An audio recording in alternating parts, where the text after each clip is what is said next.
Hey, what's up everybody? BDF44 coming at you with another video. I'm trying to figure out what is the logic behind showing us a bunch of things from the presser but not actually releasing the presser. Los Angeles Lakers had a press conference for Patrick Beverley today. We're seeing pictures from it. We're seeing him talking at a podium, but apparently YouTube has yet to release the footage. Facebook, no one seems to have the footage of this press conference. How is there a press conference if the conference is delayed to this degree? I don't think I've ever seen that before. And there's usually at least some type of live link or a direct uplink after it happens, upload rather. But yeah, a bit frustrated about that, to be honest with you. I don't know what the heck's going on there, but anyway, that is what it is. We saw pictures, and it seems like Russell Westbrook and Patrick Beverley are getting along real fine early on. You saw photos of Russell Westbrook kind of tossing a towel at Patrick Beverley as he was at the podium, get him to wipe the sweat off his face after practice. So clearly the guys have run around. I've yet to see any footage from practice or anything like that. So yeah, I don't have any bad things to say about what I'm seeing there, man. I'm happy that those guys are able to kind of get along and early on and try to work on chemistry early. You know, obviously there's a lot to say about the past, I think, but ultimately going forward, they're gonna have a whole team of people who are rooting for them to get along, and it's not just gonna be them sitting down having awkward conversations all day. It's gonna be a unit working together for a common goal, and they're gonna be a part of that unit. So I think it's gonna be opportunities to gain chemistry and heal from some old wounds, and maybe even establish some new synergy, man. And I think that Patrick Beverley's one of those guys that we've understood this from jump. When you have him on your team, you love him. When you have to go against him, you hate him. We finally have him on our team, so it's time to love him, and I think he's going to do a good job of helping us immediately. So I think as he does good things, he's going to win Russell Westbrook over off rip. Why? Because Russell Westbrook loves to win. Russell Westbrook loves energy, and it's been mentioned that Patrick Beverley said that he has never played with anybody with the type of energy that Russell Westbrook has. I saw that bit of a clip from the presser. So yeah, that's really positive, man. It's positive. I like what I'm seeing there. I hope it carries over regardless if Russell Westbrook's part of the team or not, because there's no reason for them to continue to have bad energy. You can be competitors, but they ain't gotta have, you ain't gotta be beef or nothing. So yeah, I think this is gonna be a good thing for them in terms of healing and just getting back to competing or being on the same team, whatever the case may be. I personally don't believe they'll be teammates for too long for obvious reasons, but I felt like there was a genuine energy there. I didn't think they were faking the funk. I didn't get fake the funk energy from the pictures I saw from the little clip that you saw of them interacting. And most importantly, it's big of Russell Westbrook to be present. And we got to give credit when Jeannie said Russell Westbrook's been the best Laker. You know, this is one of the things that she had in mind, I'm sure, when she misspoke and used the word best. But, you know, look at what he's doing. He's been at every presser. He's been at every situation where he needed to be present to represent our team. And that needs to be taken into account when assessing who he is and what he means to us. Because that is synergy. That's something that allows you to understand that he can help build that chemistry.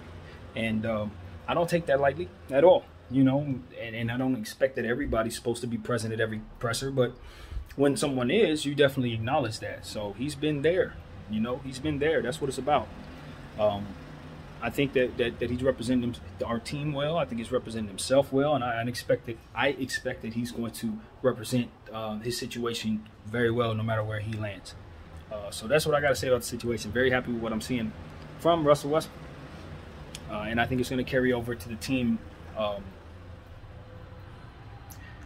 I want to use the word having more patience with him, you know what I mean, and with one another. I think that's the best way to think about the situation. I think once you see a guy trying to go the extra mile for the unit, you understand that when he makes a mistake and you don't have patience with him, you're going against that unit itself. You know, that's how it has to be. Like, you have to try to contribute in other areas if you can't play well. You got to make it so the guys are rooting for you to succeed. And then from there, once they see that you want to play better for them, then they want to play better for you. And that's how you end up having that real good synergy. Whether your team is great or not, coming to work every day will be fun, and everybody will be working for one another. So that's what I hope to see. I think Patrick Beverley and Russell Westbrook have been good teammates to the teammates that they've played with in other situations. I think that's been understood. They both may have made some mistakes. Maybe they have a few guys don't say that, but I think the majority of the people who've played with them have had good times doing so, and I think that they will have a good time playing with one another just the same. That's what I'm here to say. I think that you know, the reason why they butted heads is because they're ferocious competitors. You know, the reason why they couldn't get along is because they had to clash on the opposite ends. But if they're fighting for one another, which they ultimately will do as teammates, you can see where those two will not only get along, but they'll be close. And so I see that coming if they happen to play on this team long enough. Now, you guys, if you follow me over the last 24 hours, I've come around to the understanding that there is some positive to starting the season with Russell Westbrook playing basketball for us. Of course, you want to trade him if you can.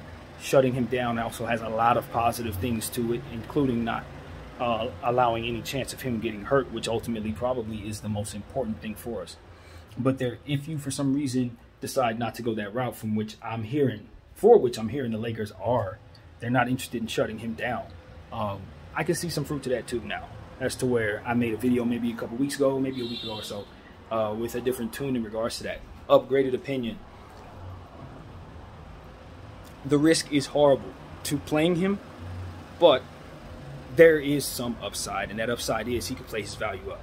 And as he does that, we can maybe possibly save ourselves a few things in our war chest when it's time to trade him if we start the season and he plays well. So that's my thing. My hope is that he'll come out the gate, play like a good version of himself, nothing crazy, but give us a good triple-double with a good 12 points. He don't have to do nothing crazy, but make sure that he gets his numbers and his stats up to where he keeps them. I think we should try to cater to seeing that he does that in the best and responsible way possible, but try to make sure that he's in a good position to succeed early on in the early first games that he's a part of this team, and then plays trade value up to a point where we know we can get rid of him for something that's a little less than what he's going to cost us to get rid of him now. So that's the upside to starting the season and letting him play. Now, if he gets injured in that process, this all goes to crap, and that's why the risk is probably greater than the reward to me.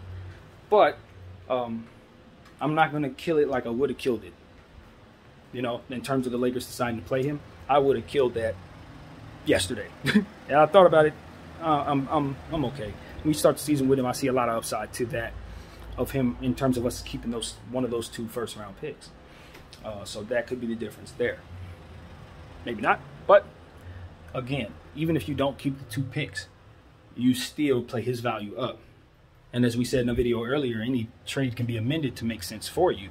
You just have to keep on tweaking it. So maybe we do give up those 2 picks and bring back whatever we bring back, but maybe we bring back more. You see what I'm saying? So that's what I'm hopeful will happen for playing Russell Westbrook. That I think will be the benefit to letting him start the season and playing for us. So I see that clearly now. He's going to start the season. Him and Patrick Beverley, I do believe, fit with one another.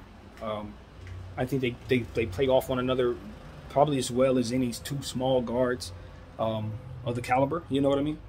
And I think they're going to come together to be all right for us early on. I don't think that's a bad fit. Now, do the other pieces with those 2 fit? Again, it would be great if we had more shooting in our starting lineup to make the pieces make more sense.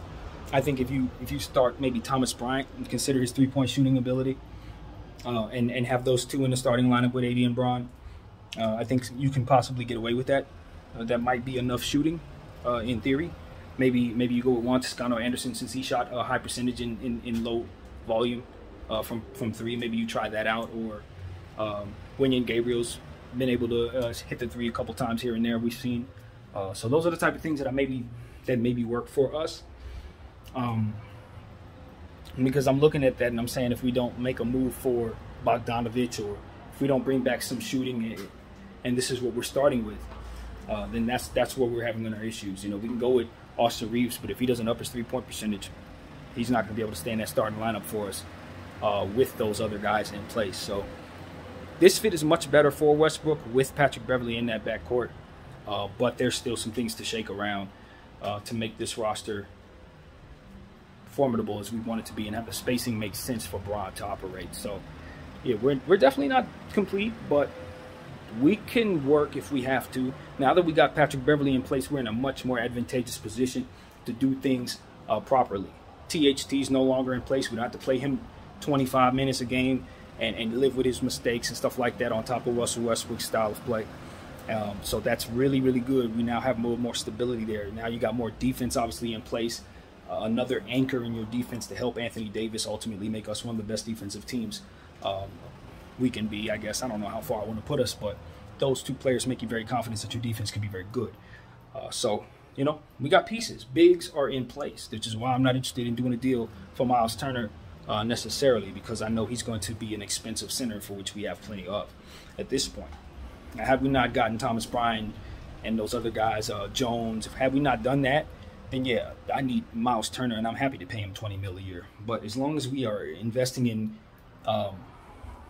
more affordable centers that I think probably can kind of play to the level where I think he's going to ultimately end up once he gets here, or close to it, maybe, depending on how good Thomas Bryant comes back to us, then there's no reason for us to necessarily invest so much into a center. So that's why, you know, it's not about me not liking Miles Turner. I actually do. I think he would be great at a good price. Heck yeah, we can bring Miles Turner. He'd be a great piece for us at a starting center. But you got to look at the numbers in that situation and how does that look for your overall big picture. Doesn't look good. Doesn't look good. Not in my mind anyway. So yeah, man, we our bigs. If I'm being real, I think our big situation is set.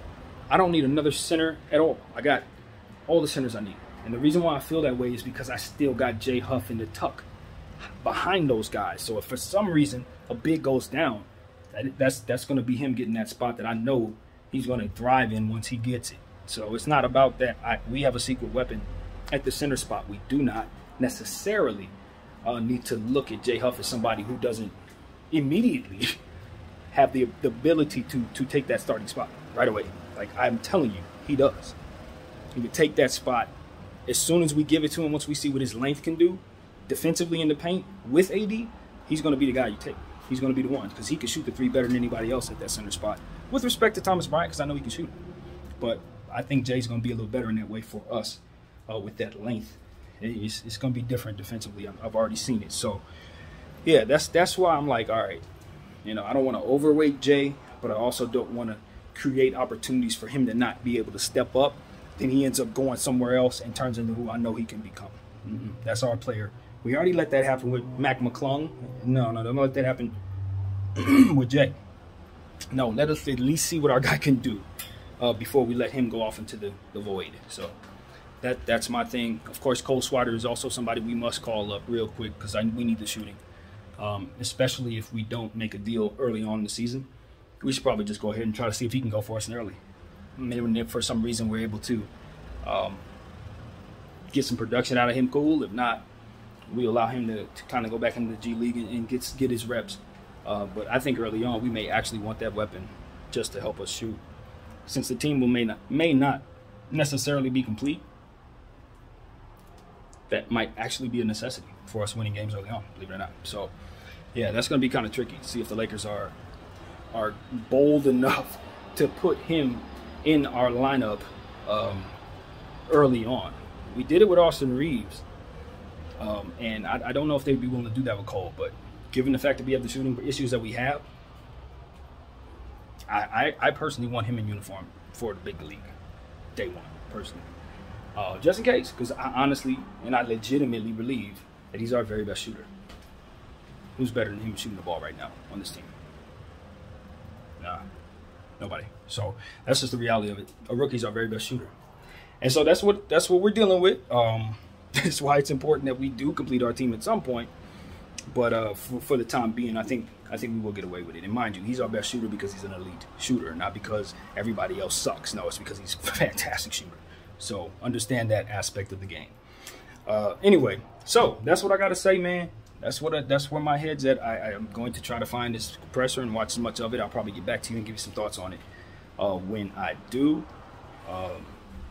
You know, just be smart with our assets. We already accept the fact that we have every intention to relinquish both picks. I'm not tripping off giving up both picks at this point. We've long past that.